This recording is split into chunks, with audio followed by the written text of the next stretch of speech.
story about that, which I may tell. Personalities clashed and it just didn't work out. A lot of it brought on by a lot of fucking drinking. Christ, this feels like I'm on another planet. And that's when I first started thinking about the song. I can't actually remember sitting down and, what do you reckon? So I can't remember any of that process. You might remember this. Do you remember that happening? Yeah, I do. Oh, there's loads and loads of space. This is the album that's taken 30 years to record. There was no social media back in those days, so we couldn't really promote anything that we were doing. If I'm honest, and I think if you're honest as well, you know, we're just fucking lazy. I don't think we're lazy, we're just cool.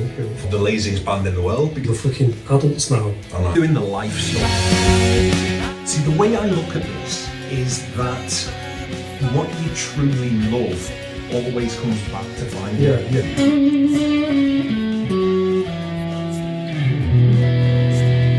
No way we were never going to do this. The ability to process music as an independent has become a lot more accessible. What I would call a ghetto blaster. The Beta band who we've spoken about, like Gomez, who won the Mercury Music Prize in '98. Yeah. Bell and Sebastian as well, who weren't necessarily a band we were massively influenced by, although we did like them. It was a bit like punk rock. They were my favourite times of the band. So we got like this thing that was about that big, which is like this Fostex digital 8-track. It was huge. Let's make music with the equipment that we've got. You know, it was literally like plastering black and white advertisements on lampposts, which would get taken down by the council. Yeah, press play and record. Yeah, press play and record. Yeah. That's an intro to a tune. We've come up with the concept of a song. Let's go down the pub and get pissed. We sat there and just drank ourselves to oblivion. Wasn't it about sex? Well, yeah, I mean... So obviously, like, a lot of our thoughts were, you know, concerning... This concept of fire became about trying to get something. Well, this song's clearly going to be called Fire.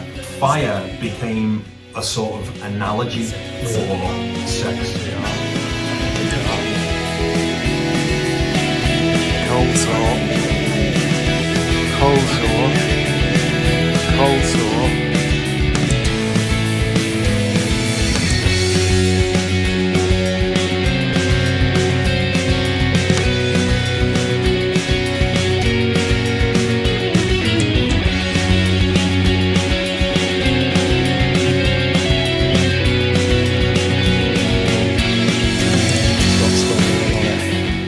Because I'm well hard. It was about like shagging in a field. It was. Like, just basically was all about getting laid. It was. My memory, it happened quick. It was so bouncing. Let's get it on, bitch. Let's get it on. Yeah, like we used to do that back then. We did. From conception to completion, fits in with the shagging. That never used to take long either with the band. And then we would have gone into the rehearsal room. Wow, this is a fucking really good song. Yeah, I know. It really didn't take long for it to start sounding huge. We've barked up the wrong tree here. What chords naturally go together in a scale and then resolve nicely? You actually don't have that. you have anything but that. It's fucking 70s porno music. Yeah. I'm probably going to talk about this band a lot. It's the influence of the Beta band. Although it's not as instantly accessible for most people. The Charlatans, like the Stone Roses. The Roses' first album is just beautiful. By the way, the 3 EPs was just as important as the Stone Roses' first album. 50% of the band loved Oasis, the Blue Tones. They could still write pop tunes, but like, we all love Blur. 50% of this room likes Oasis. They were anything but that. And this is what I mean about pushing the boundaries of convention. If they see this video, you better get us fucking backstage passes. I was like super fanning him. You know, with some massive exceptions like Primus, for example. I actually liked Primus before South Park, so... Like, I'll go on record and say I do not like Primus. Yeah, I fucking love it. He's amazed on the bass, obviously. Les Claypool, yeah. He's genius. I absolutely love that band. Once you take those shackles off, well, the sky's the limit. You can do what you want. We've been in existence since... what? Yeah. Maybe even later. Before that, right? Maybe. So I think we gave you that tape in late 95. Totally forgot what I was going to say now. Extension of our dreams. Are we here for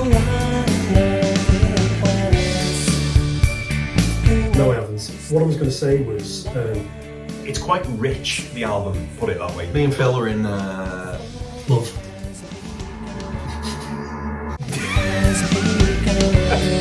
It's important to discuss them, what they did, what their contribution was, and why they're fucking not here.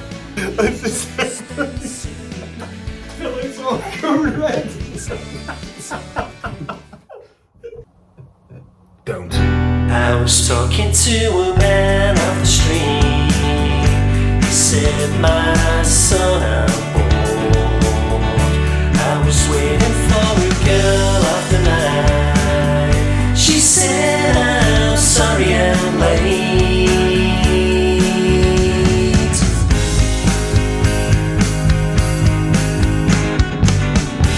I was dancing with a shadow in a lane. Exactly the same. I was taunting a cynical child. He said, you wanna be me.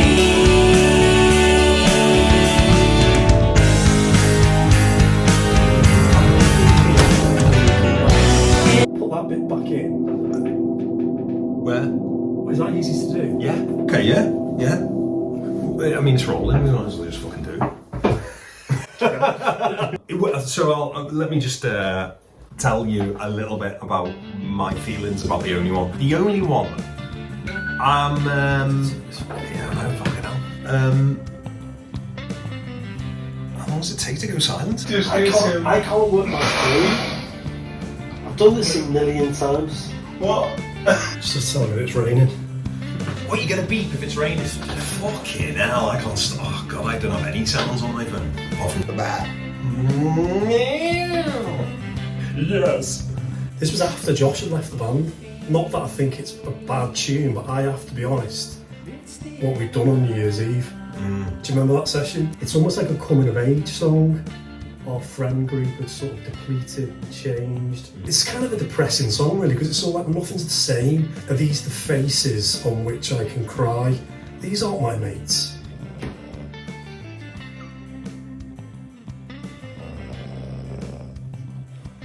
Look at that.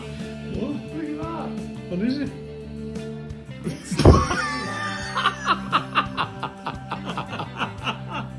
The fat beetle.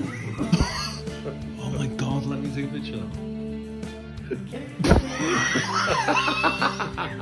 And it's quite depressing when I think about it like that. There's like a bit of hope. Generally speaking, our songs are filled with hope.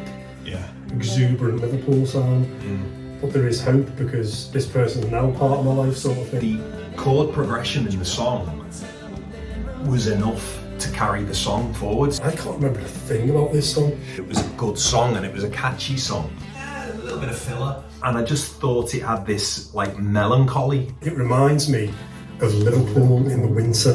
When Josh had departed and we'd got somebody else in, It stifled the writing, didn't it? for whatever his foibles were, he was quite balls out. To be honest with you, it took too many liberties, I've got to be honest with you. Well, didn't he go off down the road and go, right, I've got us a gig? Hold on, Yeah. when? Fucking hell. Yeah. I'm not sure why we're talking about that now. And then when that all went tits up, a few people, it was just an absolute fucking nightmare. It probably won't go on YouTube, it'll have to be censored really badly. But anyway, it's a horror show. We've had our fair share of nightmares. We just get really depressed. Yeah. I leave. The difficulties of managing that particular instrumentalist, an absolute nightmare. It was always the drummer that would be like, What? It's practice today, is it? yeah, we're here, where are you? Fucking hell, alright, yeah. Look, meeting is disbanded. It was a level of enthusiasm that I wasn't quite prepared for. Without sounding melodramatic, we were going through shit then, like, you know, I know. didn't die, but we'd lost our mate who was in the band. After Josh, it was almost impossible shoes to fill. It's akin, although nowhere near the stature, of Cliff Burton sadly dying in Metallica, and Jason Newsted got fucking pelters. Probably the best bass player around, so fucking cool. He had like these flares which went against the grain as well, so he was a complete and utter enigma. This is on the back of Metallica releasing arguably their best album, which is Master of Puppets. Which I listened to the other day, by the way. Oh, did you? Right, okay, I'm not having it. yeah, you're not having it. He's the drummer, but he's not Josh. Yeah. We were under-rehearsed. I'm sure he would admit it himself. He wasn't particularly at the standard where he could go out and gig, really. I think it would be remiss of us not to use It's it. probably going to be my favourite one. I was yearning for the past, even at the age of 19, I was yearning for the old days. How ridiculous does that sound? I don't like this. I want the gang to be back together. I don't want anyone to get a job or like get married or move away. At that time, I was really into westerns. Yep. Los Amigos del Vida Bandidos. Yeah. That EP had like a real western sound to it, didn't it? I thought I was just, trying to look cool in front of his dad. This is immediately something that I'd be interested in. I immediately became aware that there was a way of making this sound. It's just not doing it for me. I decided to just let the song do the talking. I decided to park the lead guitar up until a point where it was absolutely warranted. I don't want to blow smoke up your arse, but You do. this isn't just like me On the acoustic on an guitar. acoustic guitar crying now. This is a tune. Western Madame working in a brothel in this kind of life of prostitution. Other than that's all I can remember. It's like the guitar line is like another vocal. But it was the reason why I wrote the song The Gunslinger. We had to go through an organisation called the MCPS. I had to say that it was written by me and Burt Bacharach. That's quite cool. Right, a cheque would have fallen through Burt Bacharach's letterbox. I technically got a tune that was co-written by Burt Bacharach, even though he doesn't fucking know it. So the original bass line was obviously played by Chris, our bass player, who isn't playing on this album. There's two of us here that are playing pretty much everything on this album. We're producing it ourselves as well. Chris became much more competent as the years went on. We're just better musicians. We're better musicians. I'm sweating like fuck it. Yeah. You have to put this in black and white.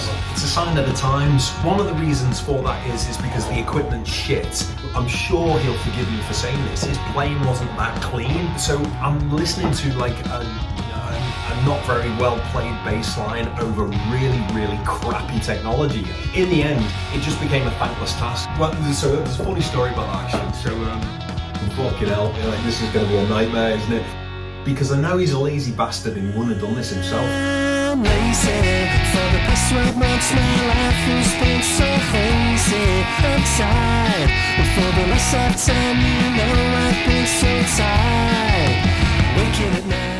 I didn't get the impression. He gave me my bass guitar back. That's right, yeah. I actually don't think that Josh would have been all that enamoured of playing it anyway. That's part of the job when you're a drummer in a band. At the end of the end, it's so epic what do is. Like, I go in my little music room at home, take all the clothes off, and just belt out the vocals. So know that when you're listening to it, You're all recorded naked. Yeah. The other thing that gives me encouragement about it is the eclectic mix of the album. Okay, yeah, very interesting, very kind of ethereal, a bit crazy, and it's quite a complicated song. Rocking by double time. Great decision, guys. Great decision. It's a portrait of nostalgia. It is. That's what it is.